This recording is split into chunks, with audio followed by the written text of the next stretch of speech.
Hi guys, welcome back. Today I'm doing another video about my hair, mostly just because I've gotten a lot of questions recently in regards mostly to gray hair and transitioning and trying to figure out how to go from, you know, box dye or dealing with dyeing in general to going all natural, as well as just like questions in regards to my hair, things like that. So I figured I'd come on here and sort of give you an update on how I've been dealing with it, and just, you know, chat a little bit about the situation. And in case you're curious, I am wearing a new jacket I just got in a recent haul, but this is by Pull & Bear. I bought it from ASOS and I'm obsessed with it. If you're curious as to what it looks like on, you can check out my Instagram here. I included like a photo just recently of me wearing it, and I feel like I'm going to be wearing it a lot because I'm in love with it.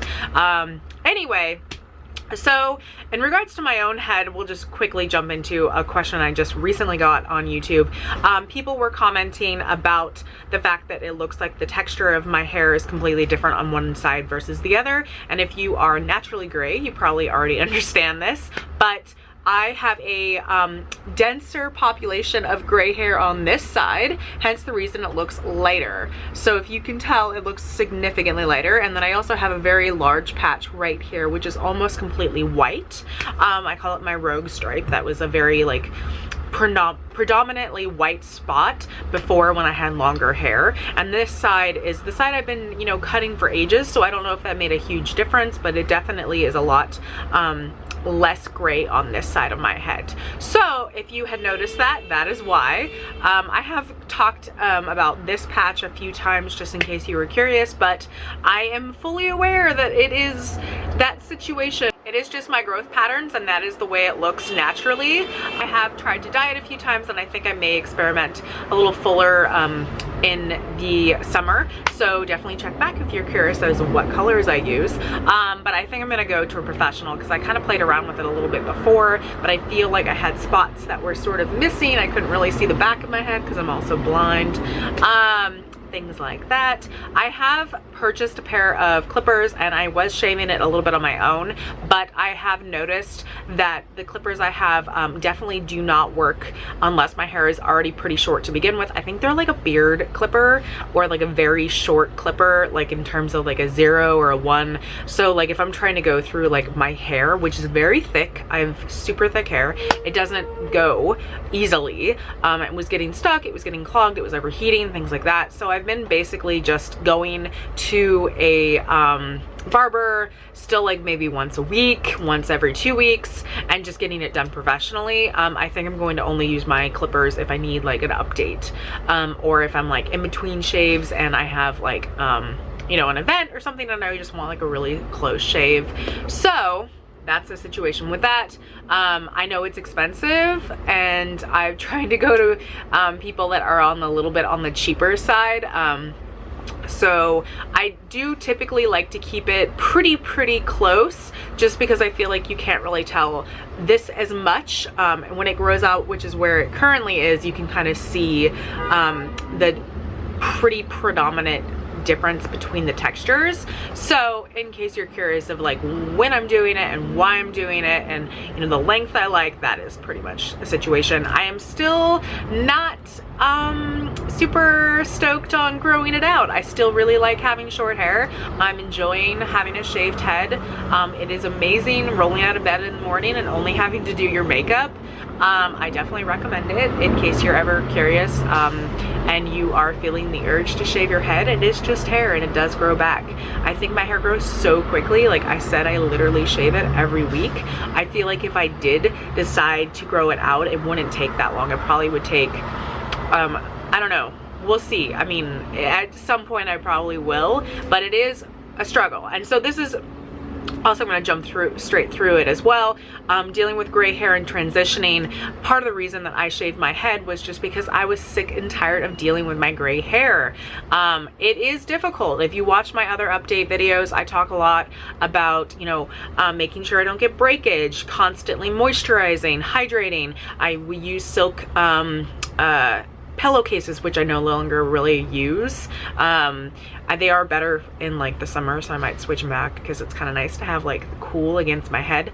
But it's hard, and if you have gray hair, you understand they do break easily. The hair is a little bit more like, it's I wouldn't say it's like brittle, but it's just a different texture altogether. And because I do have a large concentration of gray hair on my head, it was becoming sort of a struggle that I was tired of dealing with, to be completely honest. I did love the way it looked, and I didn't want to dye my hair. I feel like I'm going to play around with it now that I have short hair, but I love gray hair, and I think that I was in a place where I needed a break from it, in terms of dealing with it, and also just like in reality, like I feel like so many people, you know, it's now a trend, which was slightly becoming sort of annoying, to be completely honest. I was always getting approached. People are like, oh my god, where did you get your hair done? And I was like, motherfucking nature.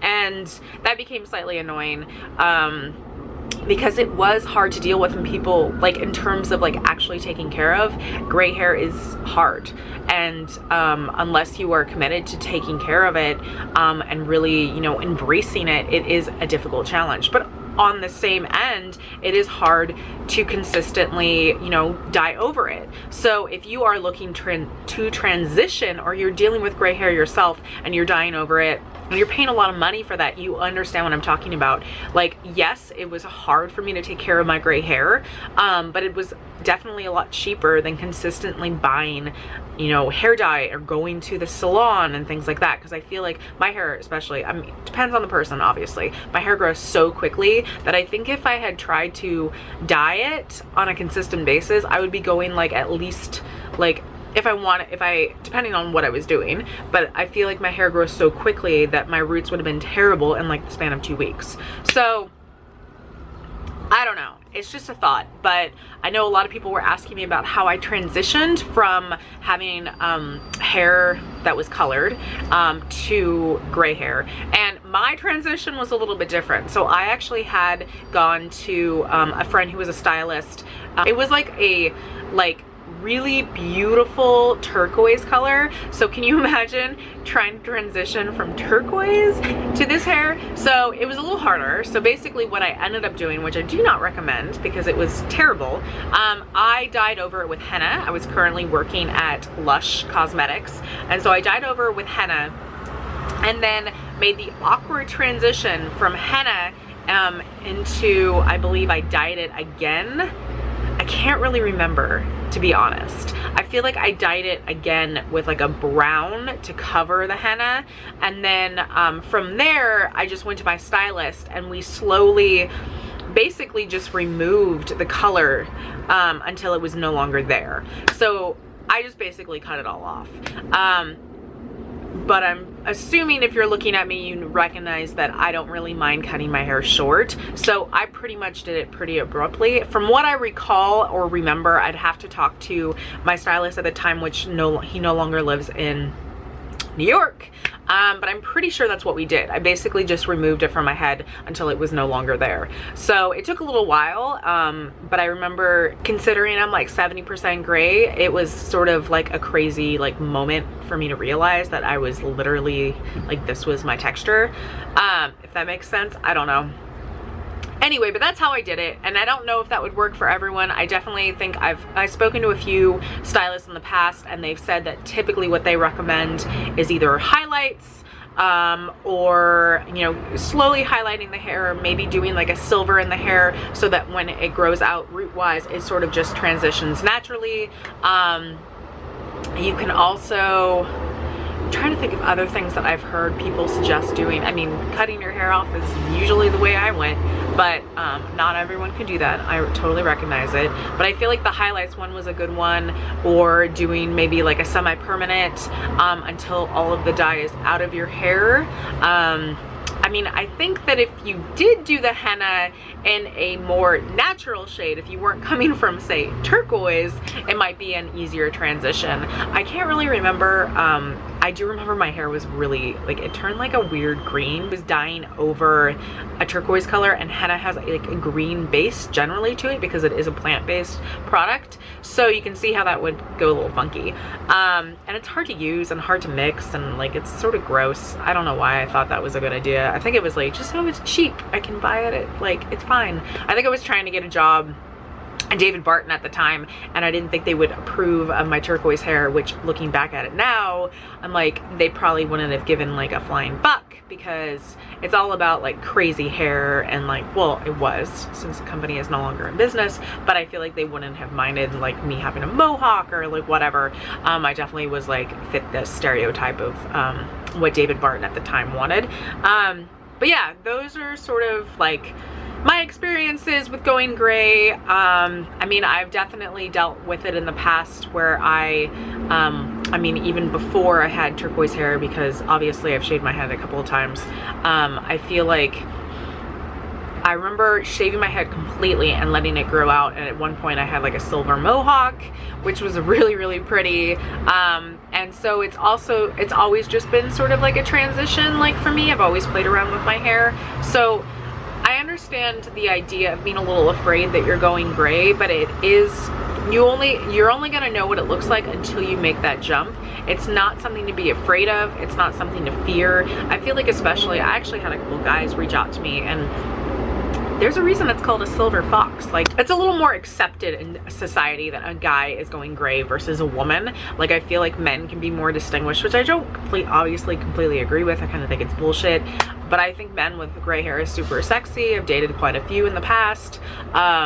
So I don't know. It's like, you just kind of have to get over the hump and realize that, like, if you want to see what it looks like and you're down to experiment and try, the biggest thing I suggest doing is just not think about what other people are like. Don't consider them in like life, you know what I mean? Like, it's not about them, it's about you. Overall, it's about you and not them. So I mean, just give them, like, you know, the hand and continue on with your life, because really, I've had so many people say, oh, you should do this with your hair, you should do this with your hair, and giving me their opinions and things like that in the past and over the years, which is a large part of the reason I've kept my head shaved, because I really just don't give a fuck. Like, you can tell me what you think about me, you can tell me what you think I should do, you can tell me that, you know, I'm never gonna get a man because my hair is short, you can tell me all sorts of things, but in the end, it is my head and it is my life. So the same goes for anyone else, in my opinion. And that is it. I guess in terms of, if you're curious in terms of the way I'm sort of like dealing with having a shaved head, I have burned it a few times. So I recently started a large collection of hats. I do have a big head. I'm looking for like a wide brim hat. I feel like I have one from Gorn Brothers, which I do like, but I need like a bigger one. I want like more of like a I don't even know how to explain it, but like more retro, like very big wide brim. So if you have any suggestions, link them below. I'm just like on the hunt, because I feel like I'm just hat binge right now. I just think hats are adorable and they're keeping me cool during the summer. I think I want a wider brim, mostly just because I feel like it will protect me from the sun as well on my shoulders if I'm wearing like, you know, if I'm wearing like a tank top or something. So yeah, that's it, guys. If you have any other questions, please comment below. You can message me, and I will talk to you guys later. Thank you again for coming and visiting me on my channel, and yeah, I'll see you next time.